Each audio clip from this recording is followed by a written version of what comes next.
Welcome to ABC campus. आज हम company law में पास्ट एग्ज़ाम का एक क्वेश्चन है स्प्रिंग 2021 की अटेम्प्ट से, क्वेश्चन 9B। और उसमें डिमांड एंड प्रोसीजर ऑफ पोल को डिस्कस किया गया है, तो उसको हम डिस्कस करेंगे। ये अपेरेंटली जैसे एक सिनेरियो टाइप होता है, लेकिन एक्चुअली इसमें कोई सिनेरियो नहीं है और डायरेक्ट हमें जो हमारी नॉलेज है उसको रिप्रोड्यूस करना है। So, in the general meeting of Red Coral Limited, while discussing one of the agenda items, two of the members, Yasmin and Yamin, wants to demand poll. यानी वो चाहते हैं कि शो ऑफ हैंड पर decision ना हो, बल्कि बाकायदा पोलिंग हो। Under the provision of Companies Act 2017, advise the chairman whether they are eligible to demand the poll. तो ये पहला इशू हो गया। Also discuss the procedure to be followed for taking the poll in the general meeting. तो इस question में 3 marks के लिए हमें दो बातों पे फोकस करना है। एक कि एलिजिबिलिटी है क्या पोल डिमांड करने के लिए, और फिर प्रोसीजर क्या है। तो इस पे हमारा सेक्शन 143 और 145 है, जो आई कैप के स्टडी टेक्स्ट में चैप्टर 15 पेज 462 एंड 463 पर गिवन है।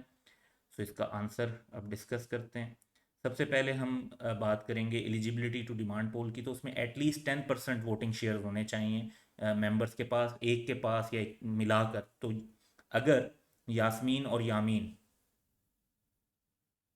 इन दोनों के पास टुगेदर मिलाकर भी एटलीस्ट 10% ऑफ वोटिंग शेयर्स हैं, तो ये पोल डिमांड कर सकते हैं। अब अगर ये पोल डिमांड कर सकते हैं, तो फिर आगे प्रोसीजर क्या होगा जनरल मीटिंग के अंदर, तो उस पर बात करते हैं। जो सेकंड रिक्वायरमेंट है क्वेश्चन की, कि जब भी डिमांड की जाएगी बाय यास्मीन एंड यामीन, अगर वो ये कंडीशन जो 10% की है वोटिंग शेयर्स, इसको मीट कर रहे हैं, तो फिर चेयरमैन को एंटरटेन करना होगा उनकी डिमांड को, और 14 days from the date day of the demand उसको पोल को कंडक्ट करना होगा। बाजू का सेम टाइम पर भी कंडक्ट कर लिया जाता है, लेकिन जहाँ पे बहुत ज़्यादा मेंबर्स की तादाद हो, तो पोलिंग जो है वो नेक्स्ट 14 days के अंदर भी किसी पॉइंट्स पर प्लान की जा सकती है। फिर ये पोलिंग किस तरीके से की जाएगी, उसका जो प्रोसेस है वो क्या होगा, तो उस मैनर को रेगुलेट करने की पावर जो है वो चेयरमैन के पास होती है। The chairman shall have power to regulate the manner in which a poll shall be taken.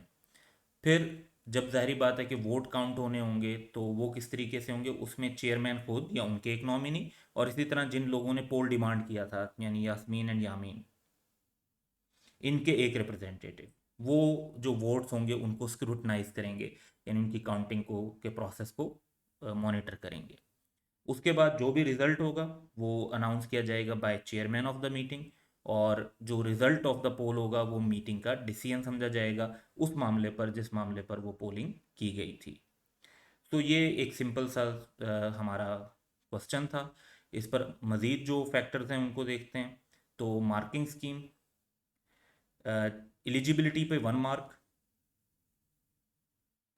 और प्रोसीजर डिस्कस करने पर 2 मार्क्स। तो प्रोसीजर में तो 4 to 5 पॉइंट्स हैं जो हम डिस्कस कर सकते हैं। तो यू कैन से कि for each valid point 0.5 marks सब, अगर मार्किंग प्लान को डिटेल में चले जाएं तो इस हिसाब से मिल रहे होंगे। अब इसमें जो गलती जहाँ पर की स्टूडेंट्स ने सॉल्व करते हुए एग्जामिनर कमेंट्स के मुताबिक, वो ये थी कि कुछ स्टूडेंट्स जो हैं वो प्रोसीजर फॉर टेकिंग पोल को जो है करेक्टली डिटरमिन नहीं कर सके। तो वहाँ पर कुछ मार्क्स जो हैं उन्होंने लूज किए होंगे, मे बी 2 में से जस्ट 1 लिया हो, and so on. So that's all for today. Have a good day.